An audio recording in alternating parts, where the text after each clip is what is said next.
দিল্লির সুলতানি যুগ 1206 থেকে 1526 পর্যন্ত ছিল। তার মধ্যে দাস বংশ, খলজি বংশ, তুগলক বংশ, সৈয়দ বংশ, লোদি বংশ রাজত্ব করেছিল। দাস বংশ 1206 থেকে 1290 পর্যন্ত দাস বংশ নিয়ে আলোচনা করব। 1206 খ্রিস্টাব্দে মোহাম্মদ ঘুরির মৃত্যু হলে কুতুবউদ্দিন আইবক দিল্লিতে এক রাজবংশ প্রতিষ্ঠা করেন। এই বংশ সাধারণভাবে দাস বংশ নামে পরিচিত, যদিও এই বংশের সব সুলতান প্রথম জীবনে দাস ছিলেন না। এই সময় থেকে ভারতে সুলতানি রাজত্বের ইতিহাস শুরু হয়। কুতুবউদ্দিন 1206 থেকে 1210 খ্রিস্টাব্দ পর্যন্ত রাজত্ব করেন। চলো তাহলে আজকে আমরা এমসিকিউর মাধ্যমে সুলতানি যুগের দাস বংশ দেখে নিই। ভিডিওটি কেমন লাগলো কমেন্টে জানাবে, ভালো লাগলে লাইক করে দিবে এবং চ্যানেলটি যদি সাবস্ক্রাইব করে না থাকো সাবস্ক্রাইব করে দিবে। চলো তাহলে ভিডিওটি দেখে নিই। 1 নম্বর প্রশ্ন, দিল্লির সুলতানি শাসন কবে শুরু হয়? এ 1106 খ্রিস্টাব্দ, বি 1206 খ্রিস্টাব্দ, সি 1306 খ্রিস্টাব্দ, ডি 1406 খ্রিস্টাব্দ। এই প্রশ্নটি এসএসসি CHSL শিপ 3 2014 এসেছিল। এখানে উত্তর হবে 1206 খ্রিস্টাব্দ। দিল্লির সুলতানি শাসন শুরু হয় 1206 খ্রিস্টাব্দে। 1206 খ্রিস্টাব্দে মোহাম্মদ ঘুরির মৃত্যু হলে কুতুবউদ্দিন আইবেক দিল্লিতে এক রাজবংশের প্রতিষ্ঠা করেন। এই বংশ সাধারণভাবে দাস বংশ নামে পরিচিত। 2 নম্বর প্রশ্ন, দিল্লিতে সুলতানি শাসনের সূত্রপাত কে করেছিলেন? A Muhammad Ghori, B Qutbuddin Aibak, C Iltutmish, D Ghiyasuddin Balban.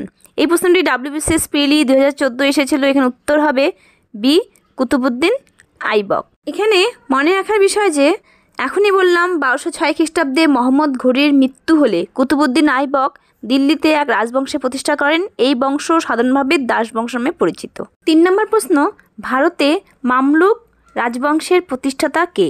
A Qutbuddin Aibak, B Iltutmish, C Bakhtiyar Khalji, D Razia Sultan. এই প্রশ্নটি CHSL টায়ার 1 2021 এসেছিল। এখানে উত্তর হবে এ কুতুবউদ্দিন আইবক। এখানে মনে রাখার বিষয় যে কুতুবউদ্দিন আইবকের জন্ম হয় তুর্কিস্তানের এক আইবক উপজাতি পরিবারে। তুর্কি ভাষায় আইবক কথার অর্থ হলো চাঁদের মতো সুন্দর। মোহাম্মদ ঘুরির ভারত আক্রমণকালে তার অন্যতম সেনাপতি হিসাবে 1192 খ্রিস্টাব্দে তরাইনের দ্বিতীয় যুদ্ধে যথেষ্ট কৃতিত্বের পরিচয় দেন। 1192 খ্রিস্টাব্দে মোহাম্মদ ঘুরি ভারত ত্যাগ করলে কুতুবউদ্দিন আইবক ঘুরি বিজিত ভারতীয় রাজ্যগুলির অধিপতি হন। 1206 খ্রিস্টাব্দে ঘুরির মৃত্যু হলে কুতুবউদ্দিন আইবক একজন স্বাধীন সার্বভৌম নরপতি হিসাবে তার প্রভুর অধিকৃত ভারতীয় রাজ্যের শাসনভার গ্রহণ করেন এবং ভারতে মামেলুক বংশের প্রতিষ্ঠা করেন। 4 নম্বর প্রশ্ন, ভারতবর্ষে দাস বংশের প্রতিষ্ঠাতা কে ছিলেন? এ মামুদ, বি মোহাম্মদ ঘুরি, সি কুতুবউদ্দিন আইবক, ডি ইলতুৎমিশ। এই প্রশ্নটি PSC মিসলিনিয়াস সার্ভিস প্রিলি 2009 এসেছিল। এখানে উত্তর হবে সি কুতুবউদ্দিন আইবক। এখানে মনে রাখার বিষয় যে কুতুবউদ্দিন আইবক 1206 খ্রিস্টাব্দে দিল্লির সুলতানি সিংহাসনে বসেন এবং দাস বংশের সূচনা করেন। 5 নম্বর প্রশ্ন, কে লাখ বাক্স বা লাখ বক্স নামে পরিচিত? এ Qutbuddin Aibak, B Iltutmish, C Balban, D Razia. এই প্রশ্নটি WBCS মেইন 2017 এসেছিল। এখানে উত্তর হবে এ কুতুবউদ্দিন আইবক। এখানে মনে রাখার বিষয় যে কুতুবউদ্দিন আইবকের মধ্যে সাহসিকতা, শৌর্য, বীর্য, উদারতা, ন্যায়পরায়ণতা, দানশীলতা প্রভৃতি গুণাবলীর সমন্বয় ঘটেছিল। তার দানশীলতার জন্য তিনি লাখ বক্স বা লক্ষদাতার খ্যাতি অর্জন করেন। 6 নম্বর প্রশ্ন, আজমিরে আড়াই দিন ঝোপড়া বা আড়াই দিনের কুটির কে নির্মাণ করেন? এ Alauddin Khalji, B Qutbuddin Aibak, C Balban, D Mohammad bin Tughlaq. এই প্রশ্নটি SSC CHSL শিফট 1 2015 এসেছিল। এখানে উত্তর হবে বি কুতুবউদ্দিন আইবক। কুতুবউদ্দিন আইবক আজমিরে আড়াই দিন ঝোপড়া বা আড়াই দিনের কুটির নির্মাণ করেন। নম্বর প্রশ্ন, কুতুবউদ্দিন আইবক কবে সুলতান উপাধি ধারণ করেন?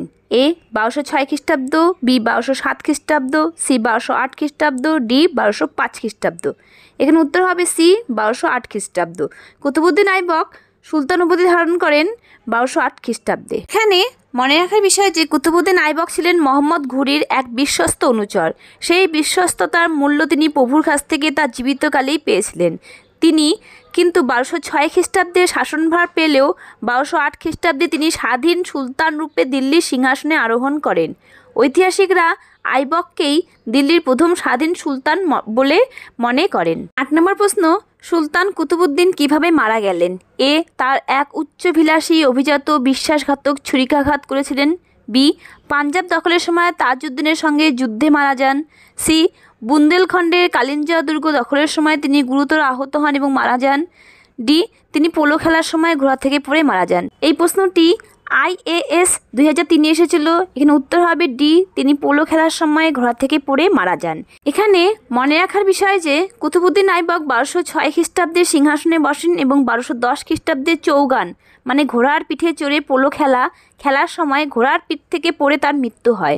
তিনি মাত্র 4 বছর রাজত্ব করেন। তার প্রধান কৃতিত্ব হলো ভারতে একটি নতুন সাম্রাজ্য প্রতিষ্ঠা করা। 9 নম্বর প্রশ্ন, দিল্লিতে কুতুব মিনার কে নির্মাণ করেন? A, Qutbuddin Aibak, B, Iltutmish, C, Balban, D, Alauddin Khalji. এই প্রশ্নটি WBCS প্রিলি 2011 এসেছিল। এখানে উত্তর হবে এ, কুতুবউদ্দিন আইবক। দিল্লিতে কুতুব মিনার কুতুবউদ্দিন আইবক নির্মাণ করেন। এখানে মনে রাখার বিষয় যে 1199 খ্রিস্টাব্দে কুতুবউদ্দিন আইবক বিখ্যাত কুতুব মিনার এর নির্মাণ কার্য শুরু করেন। ইলতুৎমিশ এর নির্মাণ কার্য সমাপ্ত করেন। 5 নম্বর প্রশ্ন, দাস বংশের প্রতিষ্ঠাতা কুতুবউদ্দিন আইবক এর মৃত্যুর পর সিংহাসনে কে বসেছিলেন? A, Aram Shah, B, Iltutmish, C, Qutbuddin Aibak, D, Jalaluddin Khalji. এখানে উত্তর হবে এ, আরাম শাহ। কুতুবউদ্দিন আইবকের মৃত্যুর পর সিংহাসনে বসেছিলেন তার পুত্র আরাম শাহ।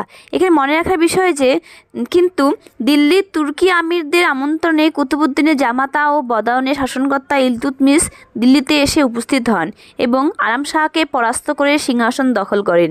11 নম্বর প্রশ্ন, নিম্নের কে ছিলেন দাস বংশের শ্রেষ্ঠ শাসক ও প্রকৃত প্রতিষ্ঠাতা?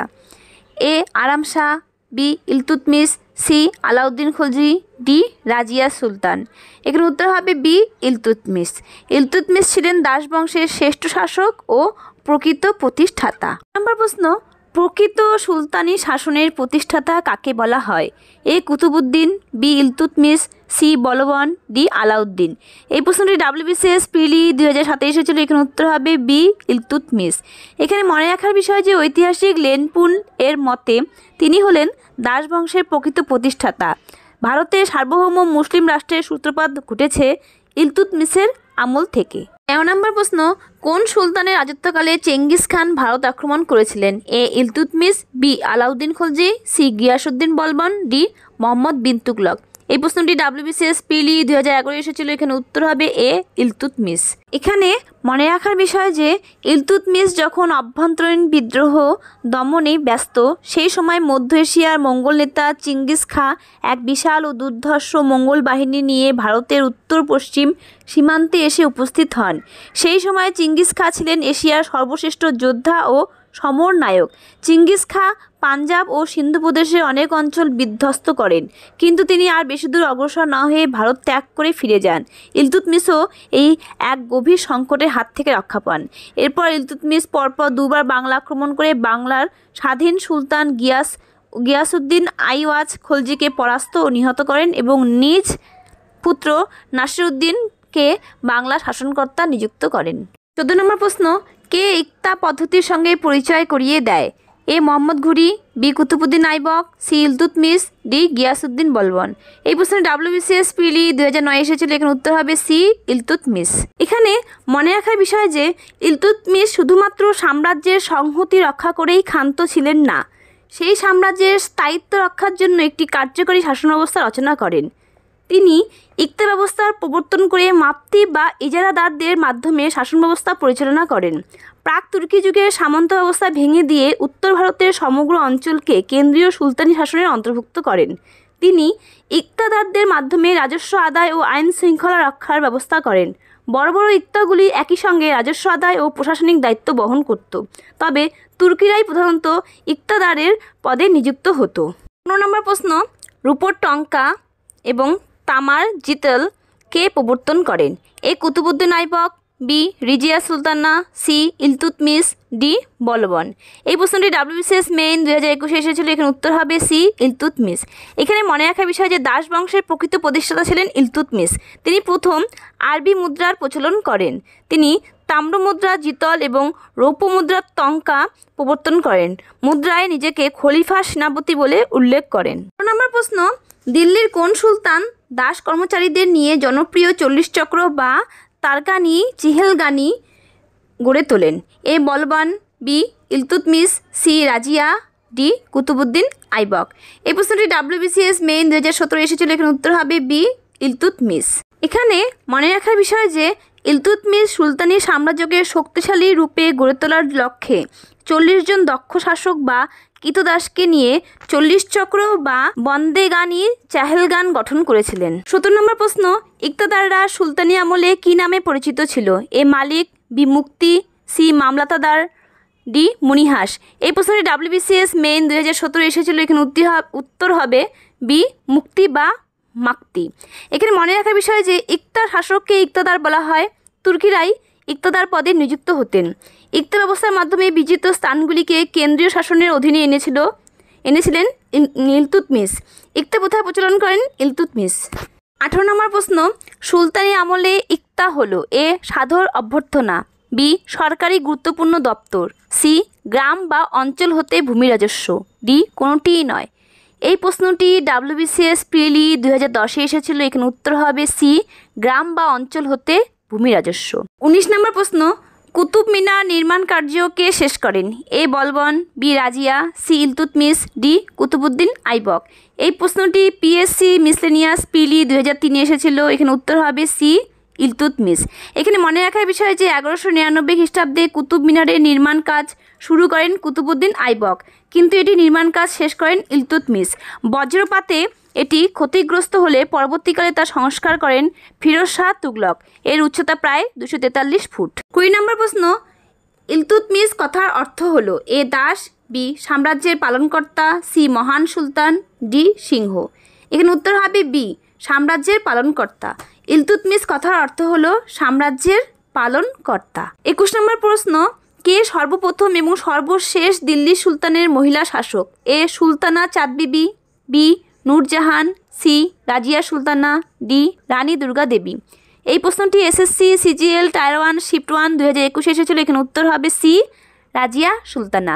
এখানে মনে রাখার বিষয় যে সুলতানি বংশের সুলতান ইলতুৎমিশের যোগ্য উত্তরাধিকার রূপে 1236 থেকে 1240 খ্রিস্টাব্দ দিল্লির সিংহাসনে বসেন। তিনি পুরুষের পোশাক ধারণ করেন, প্রকাশ্য স্থানে হস্তি ও অশ্বারোহণ করেন ও রাজদরবারেও স্বীয় মর্যাদা সুরক্ষিত করেন। তিনি দিল্লি শাসন ব্যবস্থা দুর্নীতিমুক্ত করতে 40 চক্রকে ধ্বংস করে অতুর্কি শাসন ব্যবস্থা গড়ে তুললে তার বিরুদ্ধে ষড়যন্ত্র শুরু হয়।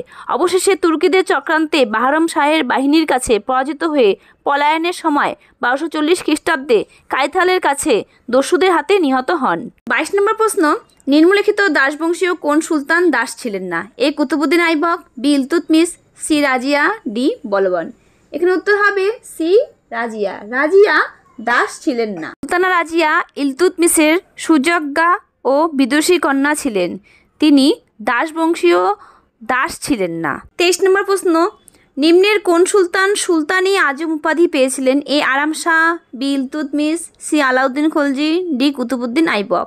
এখানে উত্তর হবে বি ইলতুৎমিশ। ইলতুৎমিশ সুলতানি আজম উপাধি পেয়েছিলেন। 24 নম্বর প্রশ্ন, কোন মধ্যযুগীয় শাসক প্রথম ঐশ্বরিক নরপতিত্বের আদর্শ প্রচার করেছিলেন? এ Iltutmish, B Balban, C Firoz Tughlaq, D Alauddin Khalji. এই প্রশ্নটি WBPSC মিসলেনিয়াস প্রিলি 2011 এসেছিল, এখানে উত্তর হবে বি বলবন। এখানে মনে রাখার বিষয় যে 60 বছর বয়সী শাসক বলবন নিজেকে নায়েবত ই খুদাই বা ঈশ্বরের প্রতিনিধি ভাবতেন। তিনি জিলিল্লাহ বা ঈশ্বরের ছায়া উপাধি গ্রহণ করেন।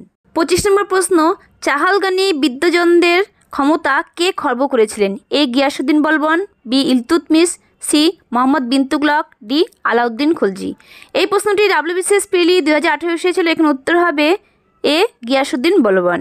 এখানে মনে রাখার বিষয় যে 40 চক্র ভেঙে দিয়ে উমরাহদের ক্ষমতা ও মর্যাদা খর্ব করেন। তিনি মনে করেছিলেন এই 40 চক্র সুলতানের ক্ষমতার প্রবল প্রতিদ্বন্দ্বী ও রাষ্ট্রশক্তির প্রধান নিয়ামক। 26 নম্বর প্রশ্ন, নিচের দিল্লির কোন শাসক বিখ্যাত তুর্কিবীর আফরাসিয়ারের বংশধর বলে দাবি করেছেন? A Alauddin Khalji, B Iltutmish, C Qutbuddin Aibak, D Balban. এই প্রশ্নটি SSC CAPFS ASI এবং দিল্লি পুলিশ SI 2019 এসেছিল, এখানে উত্তর হবে ডি বলবন। 27 নম্বর প্রশ্ন, সিজদা ও পাইবাস প্রথার প্রবর্তন কে করেন?